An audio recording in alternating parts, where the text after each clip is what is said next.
करते हैं। यह महाकुंभ मेला कब शुरू होगा, कितने दिनों तक चलेगा, शाही स्नान कब है और इस बार इस महाकुंभ मेले में क्या क्या देखने को मिलेगा। साथ ही प्रयागराज महाकुंभ से ऐसी क्या चीजें घर लाना चाहिए जिससे घर में हमेशा सुख शांति बनी रहे, और भी कई दिलचस्प बातों के बारे में जानेंगे। तो इस वीडियो को छोड़कर जाने की गलती बिल्कुल न करें। तो चलिए शुरू करते हैं यह वीडियो। तो एक बार कमेंट में हर हर महादेव जरूर लिखें। सबसे पहले बात करते हैं कुंभ कितने प्रकार का होता है। कुंभ 3 प्रकार का होता है, अर्ध कुंभ, पूर्ण कुंभ और महाकुंभ। अर्ध कुंभ 6 साल में एक बार लगता है, जो विश्व के 2 स्थान पर लगता है, प्रयागराज संगम और हरिद्वार में। पूर्ण कुंभ 4 स्थानों पर लगता है। इन 4 स्थान के नाम है नासिक, अवंतिका नगरी, उज्जैन, महाकाल, प्रयागराज संगम और हरिद्वार। और महाकुंभ 144 सालों में एक बार लगता है। इस बीच 12 पूर्ण कुंभ लगते हैं। यह 12 कुंभ लगने के बाद जो कुंभ लगता है वह महाकुंभ होता है, जो सिर्फ प्रयागराज संगम में लगता है। पौराणिक कथाओं के मुताबिक समुद्र मंथन के दौरान अमृत की कुछ बूंदें इन चारों जगहों पर गिरी थी, इसलिए यहाँ कुंभ मेले का आयोजन किया जाता है और यह उत्सव इन शहरों में हर 12 साल में एक बार होता है। इस बार साल 2025 में प्रयागराज में महाकुंभ मेले का आयोजन होगा। विष्णु पुराण के मुताबिक जब बृहस्पति मेष राशि में और सूर्य मकर राशि में होता है तब कुंभ मेला प्रयागराज में आयोजित किया जाता है। इस बार का महाकुंभ मेला बड़ा ही भव्य, दिव्य और विशाल होने वाला है। महाकुंभ मेले का शुभारंभ पौष पूर्णिमा के दिन 13 जनवरी 2025 से होगा और 26 फरवरी 2025 महाशिवरात्रि के दिन लगभग 45 दिनों तक चलेगा। इस दौरान देश विदेश से लाखों करोड़ों की संख्या में श्रद्धालु प्रयागराज आएंगे। इस महापर्व में इस बार 40 करोड़ श्रद्धालु के आने की आशंका है। सनातन धर्म में कुंभ मेले के आयोजन का सांस्कृतिक और धार्मिक महत्व कई ज्यादा है। मान्यता है कि कुंभ में पवित्र नदी में स्नान करने से साधक को सभी पापों और कष्टों से मुक्ति मिलती है, मोक्ष की प्राप्ति होती है। यहाँ गंगा, यमुना और सरस्वती का संगम हमारे धार्मिक और आध्यात्मिक इतिहास का हिस्सा है। यह सिर्फ एक मेला नहीं बल्कि यह हमारी संस्कृति और धार्मिक मान्यताओं का प्रतीक है। इसे दुनिया का सबसे बड़ा धार्मिक आयोजन माना जाता है, जहाँ करोड़ों लोग एक साथ आते हैं।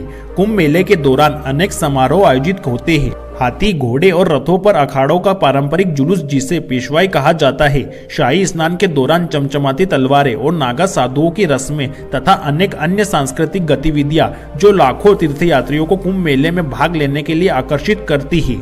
2025 के महाकुंभ की खासियत। प्रयागराज महाकुंभ मेला 2025 कई मायनों में खास है।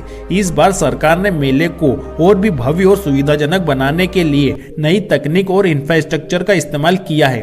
100 से ज्यादा घाट, वाटर रेस्क्यू टीम्स और पहली बार वर्चुअल दर्शन की सुविधा उपलब्ध कराई गई है। इस मेले की विविधता।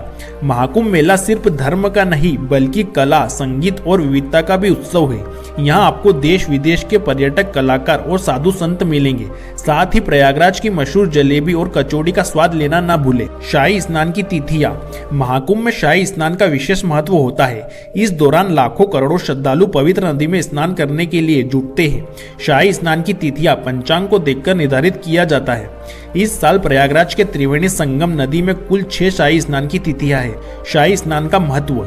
शाही स्नान सिर्फ कुंभ मेले में ही होता है। ऐसा माना जाता है कि साधु संत करते हैं, उनके बाद तीर्थयात्री भी शाही स्नान कर सकते हैं। महाकुंभ में नदी में शाही स्नान के लिए कुछ जरूरी नियम भी बताए गए हैं, जिसका पालन करना महत्वपूर्ण माना जाता है। तो आइए जानते हैं महाकुंभ में शाही स्नान की तिथियां और गृहस्थ लोगों के लिए अमृत स्नान के नियम। पहला शाही स्नान पौष पूर्णिमा 13 जनवरी 2025 को है, तो वहीं दूसरा शाही स्नान मकर संक्रांति के दिन 14 जनवरी 2025 को है। इस दिन स्नान करना बेहद फलदायी होगा।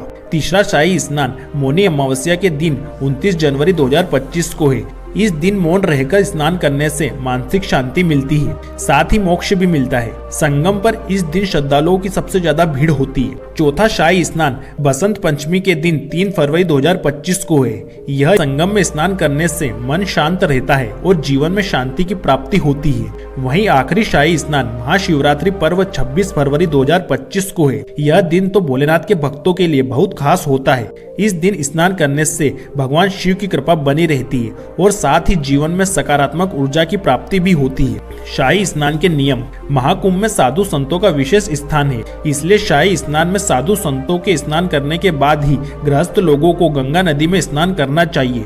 मान्यता है कि ऐसा करने से पुण्य फलों की प्राप्ति होती है।